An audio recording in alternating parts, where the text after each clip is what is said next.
to Uncork the Welsh Wine Podcast, and I'm Jamie. I'm Sarah. And I'm Angela. So today's episode, we're going to look at Welsh fizz. Sparkling wine. Sparkles. Sparkling wine, made in Wales. Mm-hmm. I guess what we'll do then, we'll start with what are we going to be drinking today, because it's going to be fizzy, presumably. Oh, absolutely. It's the Velfrey Quality Sparkling Wine NV. NV, yeah. As NV. in non-vintage. What does that mean? Oh, non-vintage. It just means that the grapes are not from one particular vintage. Oh, so they like blend them from different years? Exactly that, yeah. Ah, okay. So Sarah's going to pour us some, but we've had a long running debate about glasses for fizz, haven't we? Before we've even started, we started arguing. Right. So I never realized it was an issue until Instagram told me it was. And I keep getting these reels saying that it's like, oh, if you drink a champagne out of a flute, you're a heathen. I'm like, all right, well, whatever. Instagram, like, you've got a lot of opinions that I don't care about. But why, like, it's literally called a champagne flute. Why would it be a problem? Yeah, exactly. I mean, flutes are they're taller and thinner so that the bubbles can't escape. So the whole point is that it retains that fizz. And a coupe, okay, like, it looks cool. It does look cool. It's like chic and elegant. Well, you can stand like there me. with your gloved hand. What did you say? Just like Just like me. Oh, babe. Just standing there with a gloved hand. Chic and elegant. Oh, right, sorry. Anyway, I was thinking that. But the bubbles, dissipate quite quickly. So it's easier to get the aromas, I guess, but it's going to be quite flat. So you'd have to drink it very quickly. So if I don't have a problem with that. Well, so, yeah. So there's no rule. I mean, I would argue that you should use a flute to maintain a fizzy wine. Otherwise, it will just be still. And there's nothing worse, actually, for me, than a sparkling wine that has become still. Yeah, well, it's like, yeah. Oh, it tastes nice as a fizz. Once the fizz is gone, it just kind of... That is kind of the whole point. Like, just buy a still like flat wine. beer. Yeah. Yeah. No, it's just not. It doesn't, Not a fan. It's not right. So should we drink some of it? Yeah, I really like these glasses, Angela. I think they're great. So shall I open the wine? Please. Yeah, let's do it. Is it true? I'd heard something silly about coupes that they were basically like Marie Antoinette's breasts. I just like to say that Jamie is... I am clutching my breasts whilst I do it. I mean, a lot of stuff about Marie Antoinette, they say, and there's absolutely no evidence of that. So, like, there's also the whole thing of, like, let them eat cake. And technically, what she was said to have said was, let them eat brioche, which is cakey bread. But she didn't even say that. There's, like, basically anything about Marie Antoinette like that is probably a myth. There's no evidence at all that the coupe came from, the shape of her breasts. Well, that's disappointing. Yeah, so is mate. But it's likely that the shape of the coupe came from English glassmakers. It had to do with, like, sort of less advanced glassmaking methods where, I mean, what's involved in making a flute is a bit more skilled than making a coupe. So it's basically a bowl. And it was, I think, English. A bowl with a stick. A bowl with a stick. Whether or not that's true, I don't know. I'm not that much of an expert on glassmaking, but it was most likely came from English glass producers, not Marie Antoinette's breasts. There we go. It's a good story, though. Like, It is. I mean, it's one of those things you kind of wish was true, but it's more apocryphal than truth. So as a sommelier, you're only allowed a single pour into a glass. You're not allowed to go back for more. Oh, the pressure. Mm-hmm. So you have to wow. and you have to get the measurement right. But with a sparkling wine, you are allowed a second go. I just honestly can't get the pressure for that. It's just... Imagine doing a 10-course tasting menu, all with different wines God. paired, and you have to just go around the entire table and get the measurements right. Well, because you either give them next to nothing, a load of fizz, or it dribbles on the table.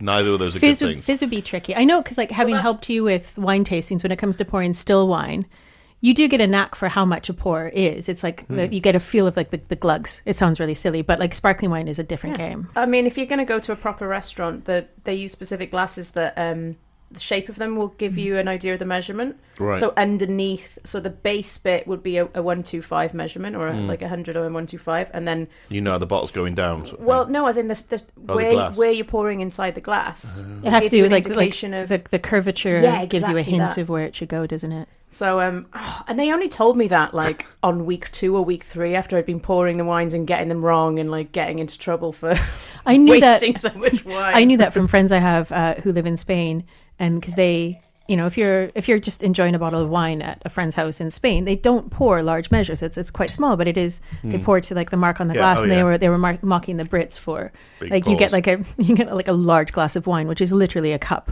That's 250 mils. That's a cup of wine, like half a pint. A third of a bottle Of wine, yeah, exactly. And it's just like, why would you do that? You want to have little measures of it, right? Yeah. And just lots of them.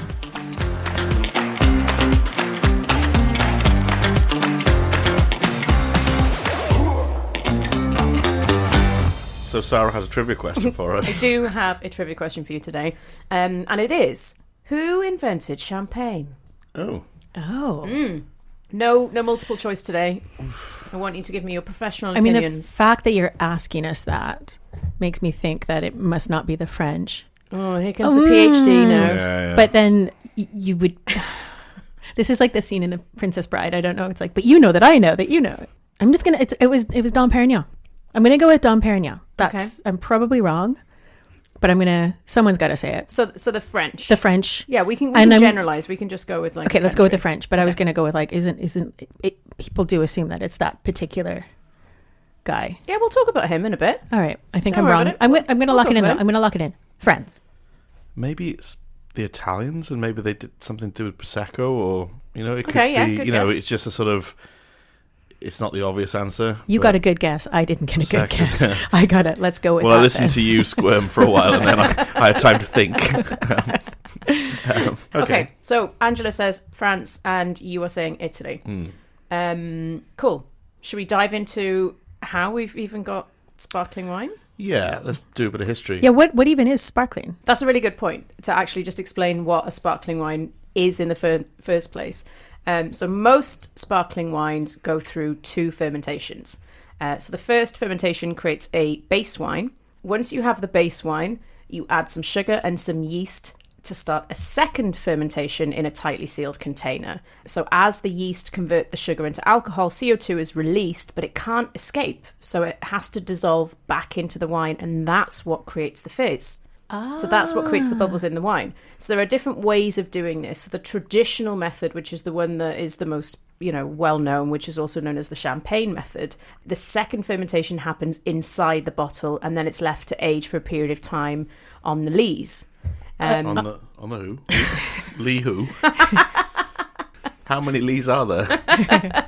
So lees is just a term for the dead yeast cells. So once the yeast have finished their job, effectively, they die. They just fall to the bottom of the wine, and they stay there. This is what adds texture and those classic kind of toasty, biscuity notes that we associate with champagne. Whereas wines like Prosecco and Lambrusco, they use the Charmat method, which is also known as the tank method, which, you guessed it. The first bit's Charmat or Tank. I think they're like French is so much better. How isn't do it? you how do you pronounce it? What is it? No, tank. Okay, so it obviously happens in a tank. So the second fermentation happens in a tank, and it just produces a slightly different style of wine. So that is the basics of sparkling wine. Great, thank you very much. So let's delve into the history then of. I mean, yeah, because it is a bit of a weird thing. You think about it, isn't it? It's like, how did you come up with the idea? Like, why did it even start? Yeah. Was it an accident, or did somebody go, oh, I wonder what would happen if we just mucked around with this a bit? If we just played around with this wine. It's actually quite an interesting story. So in the Champagne region, we were shipping wines, or we were importing wines from the Champagne region back in the 17th century. And basically they would come up in these barrels. Now in the cold weather in the Champagne region in autumn, sometimes would stop the fermentation process in the barrels, right? It was just so cold that the yeasts just stopped functioning, because they can't function below 4 degrees Celsius, like most. Same. Yeah, exactly. I was just going to say, like, they basically go to sleep, much like you would do. So I'm basically champagne. you are so champagne. So then when the weather would warm up in the spring, the yeast would wake up and continue the fermentation process. And this would produce like a light sparkle in the barrels. Oh, okay. Right? So when they'd already been shipped to England, the English were like, oh my God, this is amazing. We really like this kind of like sparkly, slightly fizzy wine. But of course, the fizz doesn't hang around for long. So they started looking into ways to prolong that fizz so they could enjoy it all year round. So they tried bottling the wine, sealing it with all kinds of things to try and prolong this fizz. So this again was, imported French wine into the UK, as you said in previous episodes. Exactly. And then, funnily enough, in France, especially in the Champagne region, this was also happening, obviously, to them as well, but they weren't keen on it. Well, so they weren't half as interested as the British The were. Champagne region did not like champagne initially. No. That's incredible. Right? So then, the problem is, even if you take a sparkling wine and you put it in a different vessel, it's not going to keep for too long. They were trying to cork it and they were trying to do all sorts of things. And then they tried to figure out how to create that fizz themselves. So this is where it gets quite interesting, because it was actually cider makers in England that worked that out. There's a guy called Christopher Merritt as well. He wrote a paper in 1662 on winemaking, and it was called Some Observations Concerning the Ordering of Wines in the Mystery of Vintners. And he actually talks about how sugar... I just want to thank him for that voice note. It was good of him we got in touch.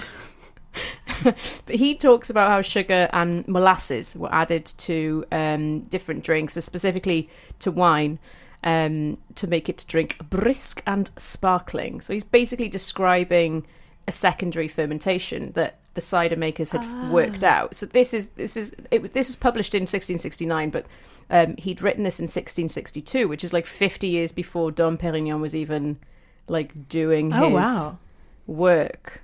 So we may have half answered the trivia question. Right. So right out of the gates, I'm wrong. Well, I mean, it's a complicated one. Okay.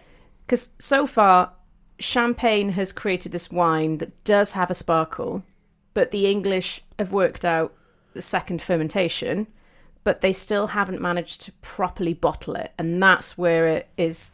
That's what it comes down to. And this actually comes down to glass. Oh, okay. So it was the English making stronger glass that made it possible to bottle the second fermentation sparkling wine, because the pressure in that bottle is so high that the traditional glass wasn't able to hold on to it. So it's like, which came first, the champagne bottle or the champagne? Yes, exactly. Well, they're quite thick bottles, aren't they? Champagne bottles, so they have to be, and they have to be corked, and they have to be under cage. It's actually a legal requirement for Cremant and Champagne to have strengthened glass and cork and a cage, whereas things like a frizzante or a pet nat, for example, that's for another episode, obviously. You're like, I can see your mind just going, no, I don't want to be doing any more of this. Am I doing that glazed thing again? just slightly zoning out. Yeah, because you can crown cap frizzantes and pet nuts because they've got as much lower pressure. Exactly. Right. Okay, so why were the English making stronger glass then? The English were making stronger glass, and it was kind of they were forced to. So in the early 17th century, King James I basically prohibited the use of wood in making glass. Something about, I don't know, needing it for ships because he was not we had a friends historian. with... Do you know any historians? If only. Where do we find one of those? So yeah, English and Welsh oak, incredibly strong, incredibly good for shipbuilding, but also readily available, still relatively readily available at the time. And there was an awareness that if you're just clearing forests to make glass and for other industries, you're going to run out of wood. So, I mean, environmentalism isn't just a new thing. Not to say this was about the environment, this was about ships. But there was a worry that by clearing all these forests, you wouldn't have enough really sturdy, strong English and Welsh oak to build these ships. And they're basically always at war with France at that point. France at that point, and I mean, like, Spain. buckle up, empire's coming. Yeah. Spoiler alert. But before this, when they were using wood to make glass, glass industries would essentially move around to wherever there was a forest. Oh, interesting. So there was a worry that we'd run out of wood. And I mean, there's a lot of parts of the UK where there's no forest where there once was forest. So yeah, in the early 17th century, James I said, no, I want those trees for myself, for my navy. And that's James I, as in James VI of Scotland? Yes. Yeah. Yeah. So James I of England, James VI of Scotland. That's right. So the successor of Elizabeth I, who died childless. So the first of the Stuart monarchs. Oh, I didn't know that. Yeah. That's interesting. And there's other significant things about him that we're going to get back to. Okay. We'll get back to cool. that. So yeah, he said, no more, you can't use any wood. So, but you need fire to make glass. Well, So- yeah. Yeah, it kind of started an energy crisis, didn't it? And so they were forced onto coal, which actually wasn't considered to be a clean thing, because obviously it does burn quite dirty and it's black. And it's hard to, like, it's a lot easier to chop down a tree than it is to get coal out of the earth. And they were mining for coal, you know, for centuries. The Romans knew where the coal was, but it's tricky to get out of the ground. That's it. So there were lots of reasons why they didn't necessarily want to use coal, which is why they were obviously using wood. But it ended up being better for the glass because it burns hotter. So the glass was actually coming out stronger and darker. And actually a dark glass is better for wine because it protects the wine from UV rays. So that's why like really young styles of wine, like white wine that, you know, supermarket, whatever, they'll be in clear bottles. Also because I think consumers, they need to see the colour. But you'll never see a champagne in a clear bottle, in a clear glass. That's a good point. It's always dark, yeah. So I was then thinking, right, coal, obviously Welsh coal is very important. Did we support the making of glass at the time, kind of indirectly? Did we have anything to do with it? And so I basically sent Angela on a deep dive and a rabbit hole. Well, yeah. And so I'm like, I mean, yes, you think Wales, you think coal, you think Wales, but that really strong association with Wales as being a coal producing nation was later than My this. grandfather was a coal miner. And your grandfather didn't live in the 17th century, I'm guessing. I look very good for my age. Absolutely. Well done. I need to know your secrets. Who's your injector? I actually bathe in coal dust every day. Huh, how are your lungs? Not good. Because mine aren't great. Yeah. The big industrial scale of coal production in Wales, that's 18th, 19th centuries when that really takes off. There were coal mines in Wales in the 17th century, but they were mainly, so there were some in Flintshire, that was the main coal producing part of Wales. And a lot of that coal was being shipped across to Ireland, although some was going to Liverpool. Okay. Or there were local industries. So there was a bit in the southwest, so Pembrokeshire, even around Swansea, but that was very much for local production. So there isn't a direct link between Welsh coal and the early manufacture of glass for wine bottles and champagne bottles. But there are some tenuous links between wine bottle glass and Wales. Yes, please. You want to hear these? Yes. Okay. Oh, this is strapping. This is there's three. She's got that glint in her eye. Yeah. So there's basically three tenuous links. So I'll start with the strongest one. So do you know the name of the guy who's attributed to coming up with the first wine bottles, or like the modern wine bottle? Bob Glass. I do know Philip this. Glass. Great at symphonies as well. Carglass. Digby, isn't it? Digby. Yeah. Yeah. So Kenelm Digby. Although That's a great name. It is. Oh, sir. What's his first name? Kenelm. Like Ken Elm. Ken Elm. Yeah. Ken Elm. Ken And to his mates. Ken. Yeah. Kenny does. But I mean, Elmy. it's a posh English name, so it's probably Diggs. pronounced like Ken. I can't like, you know, the like posh English names. They're always pronounced different to, like, as far as I know, his name was Ken Elm, but I might be pronouncing that wrong. Kenelm Digby. And he had a glassworks, which was coal fueled, and he's attributed to creating essentially like an onion bottle with a long neck. So it's an onion shaped bottle. So it's similar to what we associate with a champagne bottle. So it's a wider bottom with this skinny neck. And he used a coal furnace to make his glass, and it burned hotter. And he came up with some other techniques, like a tunnel for wind and adding potash and lime and those sorts of things. And he produced these wine bottles. And his glassworks was a place called Newnham on Severn. On Severn? On Severn, as in the River Severn, which it was about like 15, 16 miles away from Monmouth. So it was in the Forest of Dean. So basically Wales. Yeah, pretty much. Basic. Almost. I mean, you go back a few centuries, that was just like barely the wrong side of Offa's Dyke. So Forest of Dean, and there were coal seams in the Forest of Dean. So that's where the the glass bottle, the champagne wine bottle, or the champagne bottle and wine bottle were essentially invented in the Forest of Dean, which so we'll we claim for invented ourselves. the champagne Yeah, bottle. exactly, Is basically exactly. what we're saying. Yeah. But the old school champagne bottle, yeah. the bulbous one. The bulbous one. But yeah. he is considered the father of the modern wine bottle because of this production. So this is about 30 years before Buddy Boy. What was his name? Christopher Merritt. So about 30 years later. So, it's enough time to gather your data and produce a paper, which I guarantee was not peer review. That was not a thing in the 17th century, not like it is now. So about 30 years later, he was able to write a paper about how good this bottle is. But I've got two more tenuous links between Digby and Wales. So Digby's the father of the modern wine bottle. And so his dad was a member of the nobility. He was English. He was also a Catholic. And this was a time when you're not supposed to be a Catholic. But he and his wife had their own sort of secret Jesuit priest. And they, at one point, went on pilgrimage. And this was in 1605. He was a Catholic who went on a pilgrimage in 1605. Think about what else might have happened around Catholicism in England in 1605. So he went on a pilgrimage to Holywell in Flintshire in September 1605, and it's rumored that he met a fella named Robert Catesby. Jamie's like, Jamie's there. So, and who was Robert Catesby?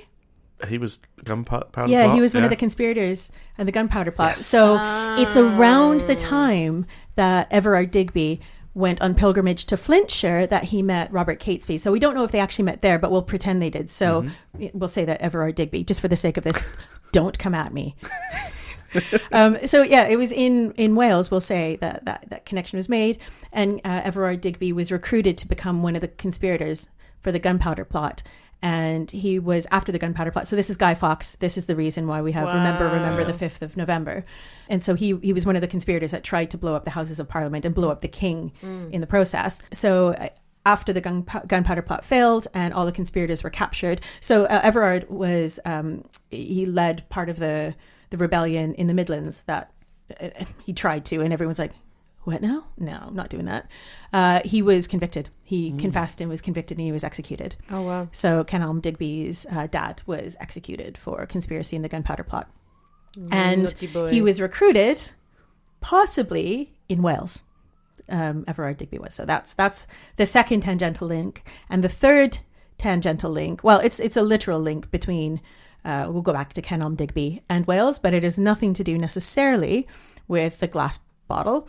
But he held the monopoly for wax seals on the Welsh marches. Right. Wax seals on the Welsh marches. Yeah. So and wax seals were used for loads of stuff. Loads of stuff. So it was basically how, it was as important as a signature back in the day. So you'd have your seal and you'd stamp it. Right. So I come across wax seals on coroner's inquest documents where you have the seal, like the stamp of everyone who was on the jury, and then their signature beside it. You can still see. Are they still? Oh yeah, good? Yeah. Oh, absolutely. Wow. Yeah, you still see them. But if you had a wax seal, if you were buying a wax seal or needed wax at all, it was Kenelm Digby who had the monopoly on the Welsh marches, and the fact that where his glassworks was, that's the Welsh marches. So he was present in that area and operating in that area. So although he wasn't necessarily setting up a glassworks across Offa's Dyke, he was in that area. So we can just say he was Welsh, or he was doing this in Wales. And that's... Thank you for coming to my TED Talk. Well, they were tenuous, we'll give you that, but they were good and interesting. The first one was the most relevant, and I learned that 5 minutes before we started recording. So we invented the champagne bottle, the old one. We basically tried to blow up Parliament and the King. It's quite tenuous. Yeah. We helped in making the glass that is known to produce champagne. You're welcome. Quite so. We're going to get so many comments on this now. I know. Okay. So we kind of answered the trivia question. Yeah, because... It wasn't the Italians, put it that way. It definitely wasn't the Italians. Yeah. It was champagne that really brought the reputation. Mm-hmm. And like I said, Dom Pérignon, well, he was actually the cellar master at Auvier Abbey. Do you like my... I loved it. Auvier. That's nice, that. But his job was actually to stop the bubbles from occurring and make still wines. He had one job. Genuinely. He had one job. Because Louis XIV wasn't a fan of the sparkle. So that was his initial job, is to create still wines. But by the end of the 17th century, sparkling wines were so popular, he knew he had to make a perfected product of sparkling wine. And so he used the verre anglais, which is, the English glass. And he's the one who used a cork stopper that they hadn't used for hundreds of years. And he's the one who managed to produce wine that we all know and love today. And then add that to the marketing and everything else. They've really skyrocketed champagne to the reputation. So it's a really tricky one here, because not one person could be credited to producing the champagne that we know and love today. There's loads of other elements. So should we just split the diff and say it was a joint EU effort. Joint effort?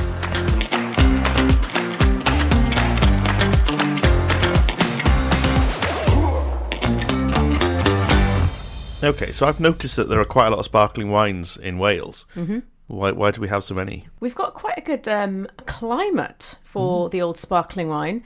So the thing about sparkling wine, without going too technical, is that the base wine needs to be kind of slightly lower in sugar, because when that second fermentation happens, you're adding more sugar and yeast, so that actually increases the ABV, or the alcohol I was content. going to ask about that, because when you were saying the second fermentation and more sugar, because sugar equals alcohol, why aren't champagnes like 18-19% then? But it's because the first fermentation is lower. The base wine from the first fermentation is lower in ABV. Okay, that makes sense. So that answers a question I hadn't asked. There we go. Perfect. Okay. So you're looking for like a 9-10%, because then it'll go up to 11.5, 12%. You also need quite a lot of acid to kind of be able to cut through those sparkles. But ideally, you want the grapes to be ripe enough so that the flavour in the sparkling wine isn't too like green and herbaceous. So cooler climates do tend to make really good sparkling wines. Think of champagne. If there's a big difference between the temperature during the day and the night, then it slows down the ripening process. Right. And then that retains the acidity. It's basically the number of hours the grapes are exposed to heat are fewer. Exactly that. Yeah, Fair. Exactly. I learnt something today. Yay, well done. So yeah, we've got loads of different sparkling wines in Wales at the moment. I've noticed, not to plug your business relentlessly, but Thank you very much. I've noticed that you've got quite a few sparkling ones. Vin Van Cymru. She lunged forward to the microphone with that then. We won't do another sparkling wine episode, it's going to our heads. No. I have noticed there's quite a few sparkling wines in the shop.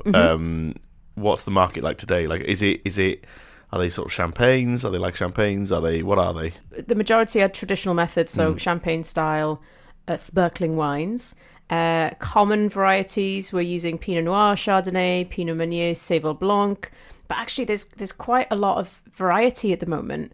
And so even if you're using the same style, people are using different grape varieties, and that obviously produces a completely different product. And I just think it's really interesting. So obviously we've got the Velfrey, which we'll talk about in a minute. Anchor Hill, they make a couple of different styles. They actually have this amazing Blanc de Noir. Oh. Blanc de Noir, so in a champagne, there are 3 different grape varieties, and it's a mixture of red and white. So if it's a Blanc de Blanc, you only use white grape varieties. Oh, okay. If you only use red grape varieties, which basically means you're probably making it out of a Pinot Noir, it's a Blanc de Noir. So you're making a white out of a red. Blanc de Noir. So it was like a Chardonnay that used to be a Merlot? No, genuinely, you're using a red grape, but Jamie, you're a massive fan of Schitt's Creek. Tell me you picked that up. I'm just all I can remember is the fruit wine that. Were it's the other one. There's 2 wine episodes where Stevie and David have a conversation. They have the conversation about love is love, basically. Yeah. In the yeah. show. Oh, like, yes. So I once dated a Merlot that used to be a Chardonnay. That's right. Yes, it was a whole sexuality conversation through wine. Yeah, absolutely brilliant. It was brilliant. Yeah, get it. Anyway, the bit doesn't work. Please do the Moira fruit wine though. Crab apple. What are you getting from the wine? With delicious notes of crab apple. Positively bedeviled. So if you don't watch Schitt's Creek, that's going to make no sense at all. If you don't watch Schitt's Creek, you should watch Schitt's Creek. Yeah, absolutely. And there'll be more of that to come. Absolutely. Sorry, Sarah. This wine is awful. Give me some more. Full. Awful. I did that reel the other day. It was so good. Yeah. You nailed it. Absolutely nailed it.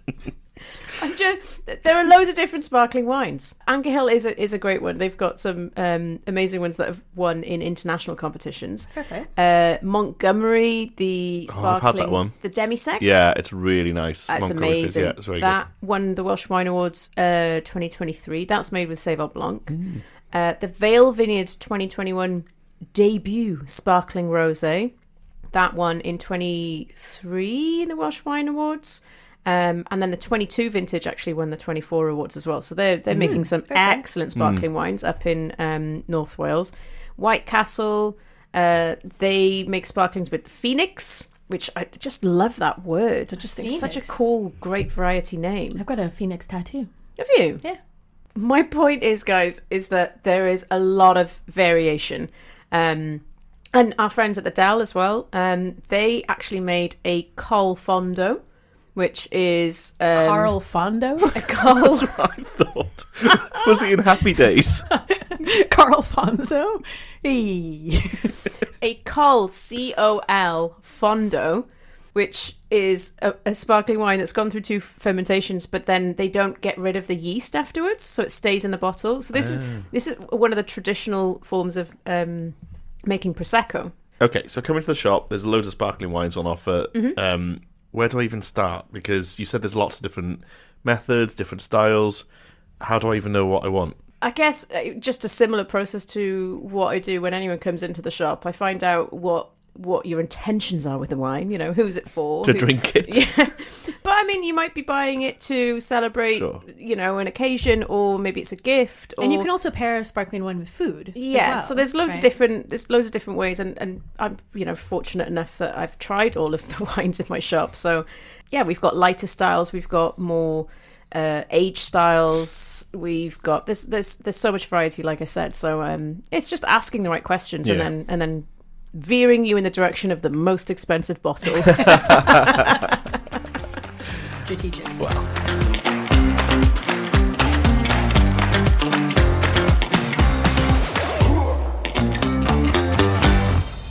So this is the Velfrey non-vintage that we're drinking now. What do you guys think? So I don't really have a good vocabulary. I don't think I do for sparkling wine, because I just don't drink as much of it as I do still wines. But to me, it's really smooth and easy drinking. It doesn't like kick you in the face with anything, and I mean that in a good way. But there's like a subtle biscuitiness. Yeah, it's not like overly toasty and no, not at all. It's just really nice and drinkable, which is a really stupid thing to say about a drink. But it's everything about it is subtle in the best way possible. Well, I don't drink a lot of fizz, so it's not something I'm particularly good with either, but it's really nice, and it does taste pears maybe. Oh yeah, it's got lots of kind of floral, elderflower, pear. I get lots of ripe citrus notes as well. Yeah, definitely. Some peachy yellow fruit. I like just saying yellow fruit. Just sounds like my 4-year-old's diet. I could fruit. ask you to list 10 yellow fruits. Oh no, kumquat. No, don't do it. Please don't. Why don't you but it's got really nice refreshing acidity. It is. I'm really enjoying it actually. It's drinkable. Do you know what? I've decided that this would go really well with like a crispy pork belly dish with like apple. I was thinking, and I say this something. as someone who doesn't eat meat really, but like prosciutto or like Parma and melon. Like if you want to go like a really salty, like a retro appetizer, like Parma ham wrapped around melon. Absolutely. This would go well with that. So it's made with Pinot Noir, Chardonnay, like the champagne wines, and the only difference is they use Seyval Blanc instead of Pinot Meunier. So it's the closest thing to champagne that we have in Wales. Nice. It's really good. I would absolutely recommend trying this. I recommend this to people who are looking for a bottle of fizz for a special occasion, like a wedding or a wedding anniversary. All right, so we've learnt a huge amount about sparkling wine today, how it's made, a bit of the history. Some of the history is tenuous, we'll give you that. Well, I mean, on that note, the Welsh invented champagne. Speaking of.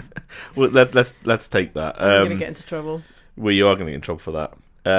Sarah's reputation is going to be in shreds by the end of I'm this. going to lose my job. To be fair, if you don't like that, you can come at me. Fair. Answers on a postcard. Fair. So yeah, what I would say then is basically go out there, find a bottle of sparkling wine. vinvancumry.co.uk. Ah, yes. I was going to ask Sarah to plug the business, but you're a loyal friend. There's lots of good independent wine shops across Wales, but Vin Van Cymru is one of the best. Absolutely. Great. But yeah. Find your nearest stockist. Yeah. Support them. Which is support probably the industry. vinvancumry.co.uk. So if you are drinking along with us, please do share your photos on Instagram with the hashtag Uncorked Welsh Wine. And then please do follow us on Instagram and share. Follow, share. I think one of the things that I'm finding really nice about this podcast so far is so many people are talking to their friends about it. You know, friends are sort of mentioning it to friends. Oh, my mate would like this because, you know, she likes a bit of wine. Who doesn't? Well, exactly. So yeah, please do tell your friends, follow us on Instagram, subscribe, and rate us on wherever you get your podcasts. And iechyd da. Iechyd da.